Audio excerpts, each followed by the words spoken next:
Eating is a social activity. You can share a meal with your friends, your family, guy you met on the bus, lady at the grocery store, anybody. I shared a meal with a friendly squirrel I met at the park this morning. He proceeded to bite me several times when I tried to pick him up, and I'm currently sitting in the ER waiting for a rabies shot, but I enjoyed the time we spent together. It was nice to have a friend. What if you don't have anyone to eat a meal with, though? Well, that brings me to the subject of today's letter. Dear Rusty, I like mukbang videos, and I want my GF to enjoy mukbang as much as I do. I tried showing her a few videos, but she thinks they're gross. I want to create a mukbang channel, so I spent our rent money on a camera and sound equipment. She was furious with me. I told her we could be famous, and she called me a stupid idiot and went to stay with her mom for a few days. How do I make her understand that mukbang is cool? Sincerely, Starving. That's a good question. Well, I'm not a relationship expert. I can speak a bit about mukbang. For those of you who have no earthly clue what the hell I'm talking about, mukbang is a Korean video trend in which a host films or live streams themselves eating. That's basically it. People eating like slops. It's gross. I'm just gonna come out and say it now. I think mukbang is gross. Despite my personal feelings, some people enjoy it, and over the next few minutes we'll take a look at the trend, its history, and I'm gonna try to get through this without puking my guts out. The eating noises from this shit is sending my anxiety into the fucking stratosphere, and since my pain is your pleasure, why don't you little Cenobites go ahead and give that like button a smack. Korea, the country that gave us K-pop, Kim Jong-un, and mukbang. In Korean culture, eating is a social activity. It is common to eat in a group of 2 or more. Dining alone is considered taboo because of the fear of being ostracized. In 2010, mukbang became a lifeline for those without a mealtime companion and helped stave off the social taboo that comes with eating alone. I live in America.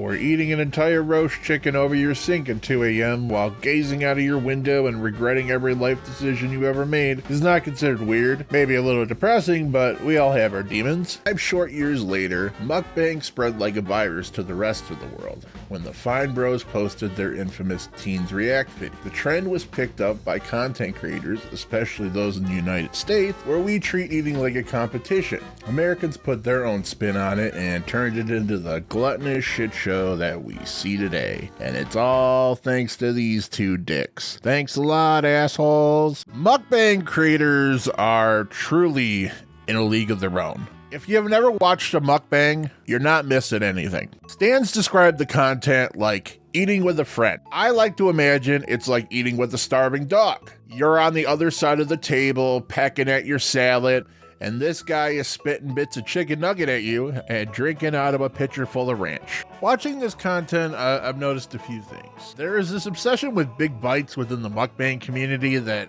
I just don't get. Imagine sitting down in a nice restaurant and next to you is this goofy goober eating whole chickens in one bite, making you look bad in front of your Tinder date. I feel bad for his friend, having to live in the shadow of this god amongst men, not able to take massive bites, only take tiny bites like a little bitch baby. They all make the same stupid face when they eat. Then we have my favorite, people eating like they've never seen food before or eaten in polite society. Mukbang creators are like the Muppet, just a wacky collection of characters all with one goal in mind, to entertain. So you'll want to start a mukbang. It's important to know that the only difference between being fat and doing a mukbang is a camera. Eat an entire pizza in your car, you're a fat loser. Eat an entire pizza in your car and film it, well now you're doing a mukbang. The goal of a mukbang is to fill your audience with feelings of shock, disgust, and sadness. If they don't want to take a shower and go for a 3-mile jog after watching one of your videos, you aren't doing your job correctly. You can go about your mukbang in a couple of different ways.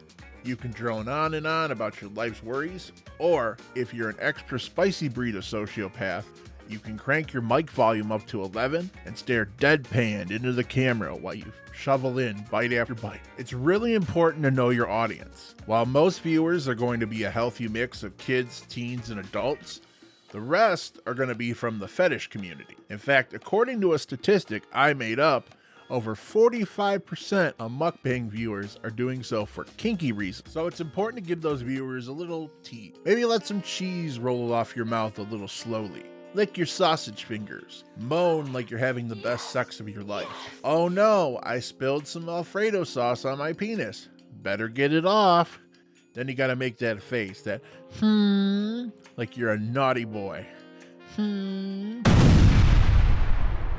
Over the course of making this video, I've grown to respect a mukbang creator. It takes a lot of courage to put yourself out there and risk being known as the guy who deep throats hot dogs. Personally, I would never do a mukbang because I have too much self-respect. But good for you guys for not letting your pride get in the way of your dreams.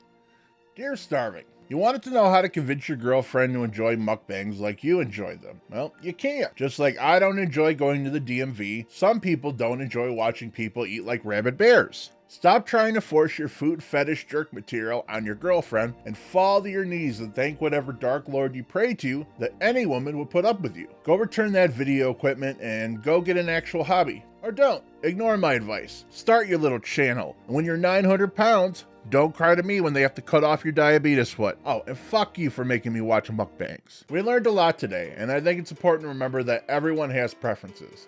And the Heavyweights is an amazing movie. Seriously, check it out. It's about a fat camp. Ben Stiller plays a spoof of a Tony Robbins health guru. It's an underrated Disney classic. I'm Rusty McTrusty, and if you like what you saw, go ahead and hit that subscribe button. Or don't. You're an adult. You can make your own choices. Anyway, I'm out of here. Have a good night.